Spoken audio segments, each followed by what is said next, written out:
Hey everyone. I'm an astronaut, Charlie Duke. I was the pilot of the Lunar module on the Apollo 16 in 1972. Charles Duke has been doing this for more than 50 years, stayed quiet. The man who stepped on the moon has broken its previous promises and told stories that were never told. Note of everything that took place on the Apollo 16 mission went down in history. The missing signals, the reports that were blacked out, the things that happened for no reason. It was allies. I try to be nice. And I say, well, if we faked it, why did we fake it 9 times? Hey, we went to the moon 9 times and landed 6 times. Duke is already 90 and has nothing else to say. What he has said has made the whole scientific community to think again. It is a late testimony about a secret that has been kept for 50 years. There he is, almost 5 feet away. Okay, that one was fine. And John, get ready for a meal. Tone of water. Charles Duke used to be a live emblem of dream of exploring space. But half a hundred years after Apollo 16, he gave a comment that makes the whole thing seem less certain picture of that important mission. I signed things I should never have signed. Hazade. But I'm still living long enough to do it's right. Things began to go wrong. We first started having trouble with communications, so we had to change the direction of the spacecraft. Recently, Duke affirmed in a recently disclosed audio interview that he and Commander John Young were asked to go to a closed-door meeting. After they got back to Earth, the encounter happened just a few hours after Columbia fell into the Pacific Ocean, where both astronauts were told that various parts of their logs and before sending out mission reports, they would be censored, being formally stored. I don't know, Duke remarked. Everything was recorded. The signal was bent not once but 3 times at the same coordinates at once while the spacecraft was circling the Cartesian place. But the technical report said this event was not mentioned. In the log of rejected data describes a short break in the navigation system as the command module went over the moon's other side. As per Duke, the device lost its location after roughly 13 minutes without any clear warning. The system then automatically got better, but an investigation on what happened was never sent back to the crew of the flight. We got the spreadsheet after the mission, but that part of the data was being deleted or they never meant to include it in the first place, he remarked. Another thing that was said in the interview, I'm not a troublemaker, but when I found out that was the last copy of the data I had didn't match the one NASA put out, I realized that something was awry. Along with problems with the navigation and signal system, Duke also talked about a different report having to do with electromagnetic interference while the module is turning.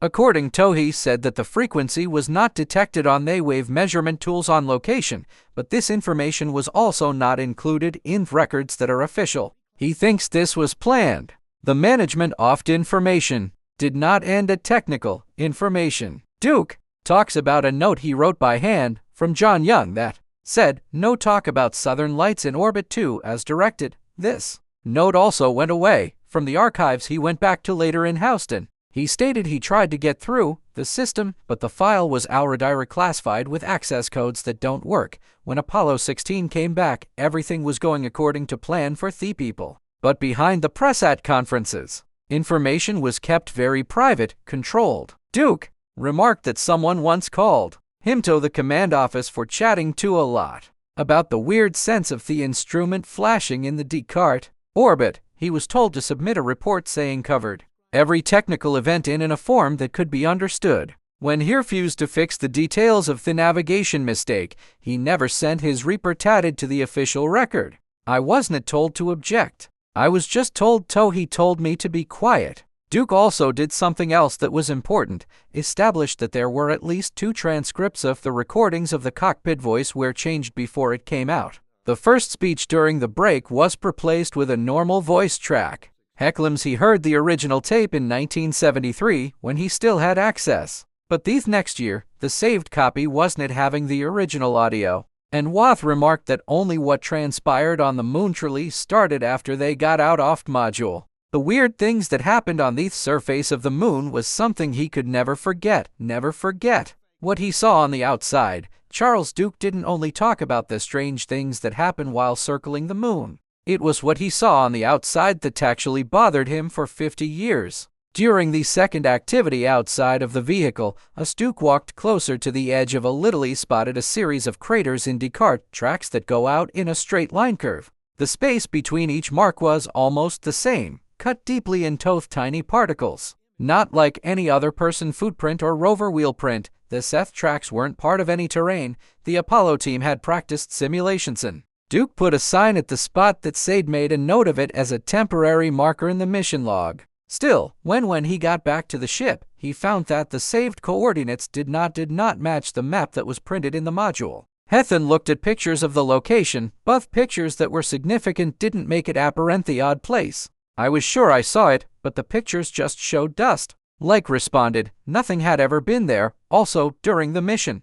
Around 50 Duke found anything from the rover data an extraordinary brilliant spot that reflected a lot of light, even if there wasn't metal object or smooth surface in that place. John Young walked toward the bright spot but didn't record any more data. The reflection was there when he got back, was gone. This is what the technical report said. The detail was only called a light phenomena that changes with the angle of point of view. But Duke didn't agree with this explanation. Another thing he could not forget was the radiometric equipment showed an odd change result when gathering rock samples in the area to the northeast of the landing place instead of the fixed background index like in earlier samples. The number stayed the same, shifting for a few seconds before stopping. Duke didn't observe any signs of damage or interference with technology. The sample of rock was still hauled back to Earth. These reported analysis results indicated that this was old basalt with nothing else unique traits. Duke also told a story about something that never wasn't in any public records.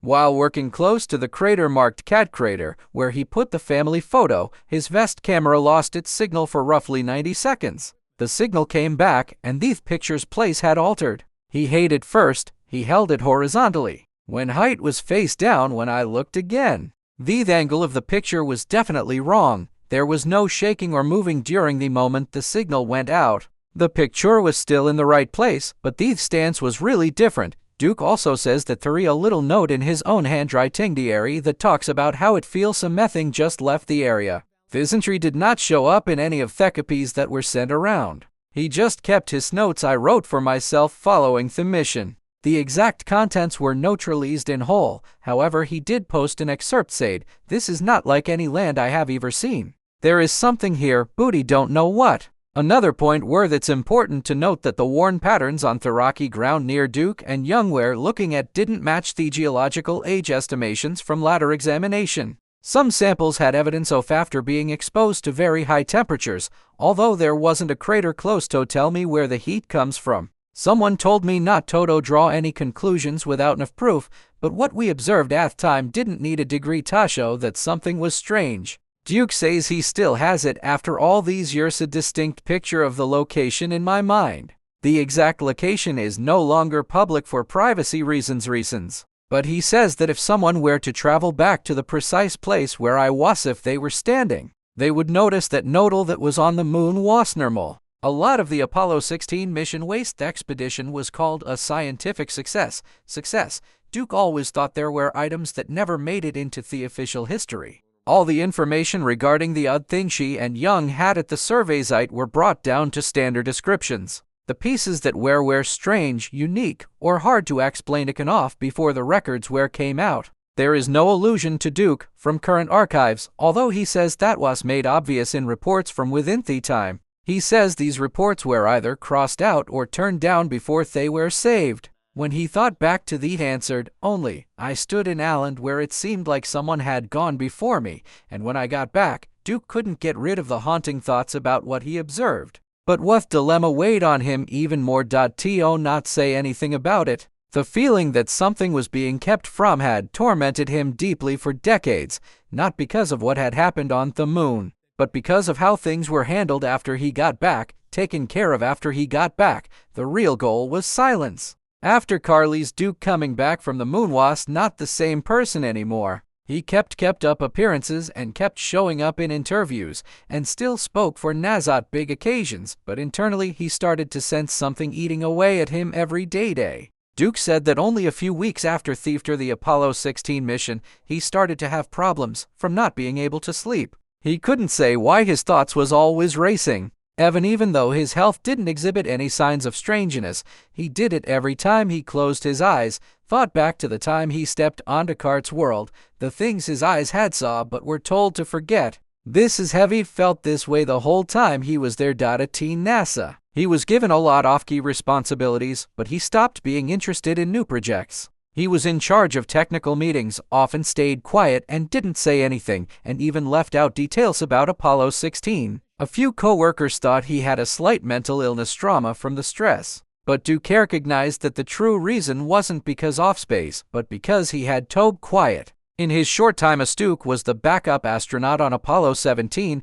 tried to move some of the old notes back into the internal archives, hoping to make changes to the technical records. The request was turned down right away. Neither was a reason. He was just told that all the mission records were there and couldn't be modified. It was the first time he thought he had lost control of anything that had to do with the flight he had flown. He left NASA in 1975 and started a business but wasn't very worked. Tensions kept getting worse. In the family. His wife, shared a lot of times when her husband got cold, silent and not too interested in things that are surrounding him. The fights went on for so long that they almost apart for a long time. Duke concentrated to write down the whole thing from memory. He didn't plan on it putting it out there, but keeping it to yourself. The document is almost 70 pages long, was typed at home on a typewriter. You've quit before he was done. Duke glanced at each sentence and thought I said he was betraying. The people I worked with reported that the manuscript was lost after he moved in the early 1980s. 1. Reason couldn't go on because of the warnings he got in the years after the mission, not clear threats, but unclear texts, letters, or calls telling him to keep his promise of honor. Duke thought they came, even if they were nameless, from a group of people who used to work on the Apollo program, those who are still working in the system for keeping the country safe. In a church service in Texas, he was about to tell part of the truth in front of hundreds of people, but Doi pulled him off the stage only a few minutes before he went on microphone. When asked why, she just added, "I don't want this family to get in hot water." He was involved in things by the middle of the 1990s evangelistic groups, sharing his lifetime spent in jails, churches, and schools. He talked about faith much and spiritual healing, but he stayed away from talking about Apollo 16. He just did it once, say, "I had the best chance. Toy wanted to tell the truth, but I didn't courage." As the years went by, the mission was still very clear in my mind, but he couldn't tell anyone about it. In intimate talks, family members saw that he often said the same things again and over. "I don't talk, but I are some of the phrases that come to mind.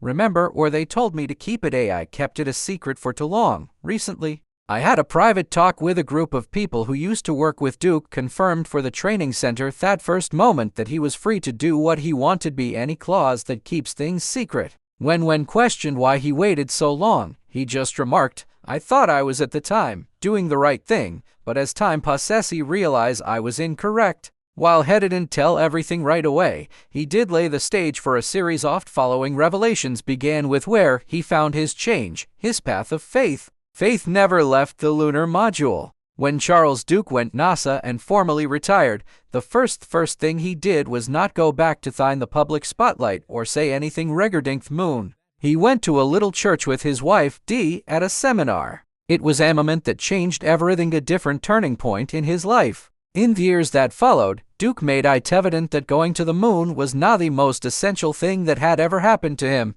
"I had gone much beyond the bounds of people. But then I discovered myself." He said that he was going back to his own life.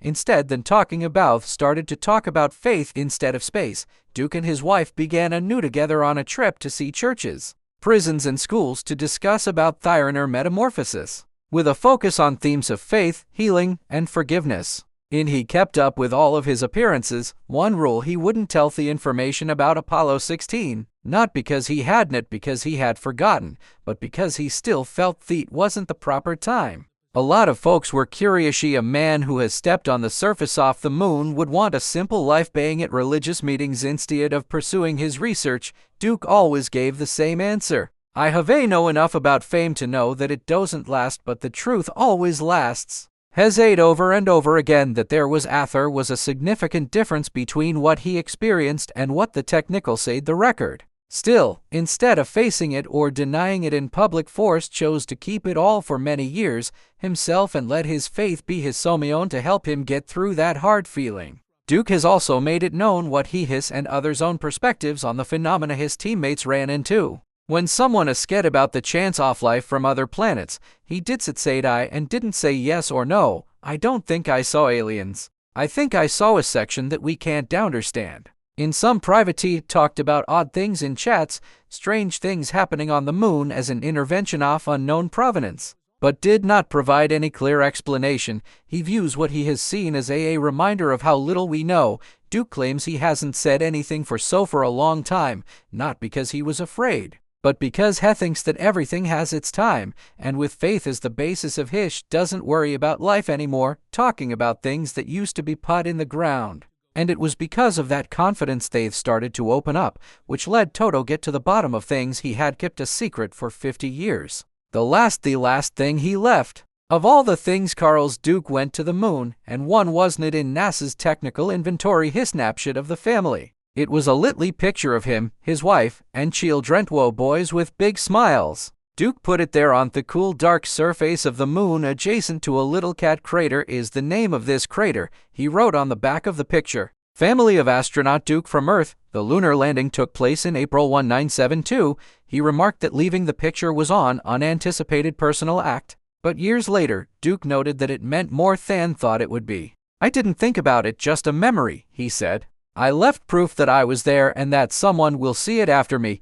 When he looks, Duke doesn't choose back on the mission to talk about the machinery, the rock samples, or the tools used in the investigation. He always talks about the first picture. He carries the detail with him. When someone asks, "What do you remember the most?" The picture was also something he had said before had inexplicably changed its location when working in the region. Although Duke never made it clear if it was something that made him afraid or just didn't make sense. Still, he said that that moment was different in some way. Duke never went into detail about the entire what he saw in his last vision, but has said that the strongest emotion had excitement when they came back to Earth, but regret. Not because he saw something awful, but because he thought couldn't say what was. That's right. He kept a copy of it for years, the picture on his desk in his workplace. When people questioned him why he didn't choose, he said, a medal or the NASA logo. "None of that stuff means anything," Charles said. "This picture says it all." Duke's narrative isn't just about his trip to the moon and Alciph's 50 years of silence, what he decided to keep and then eventually decide to share has opened up an interpretive view on what really happened in the Apollo program's halo. If you think these shares are worth it, forget to think about it. Help the channel share to go to more people, and sign up so you don't miss these kind of story. What do you think of what Charles Duke said? Please leave a remark below. We constantly want to hear from you. See you in the next one movie.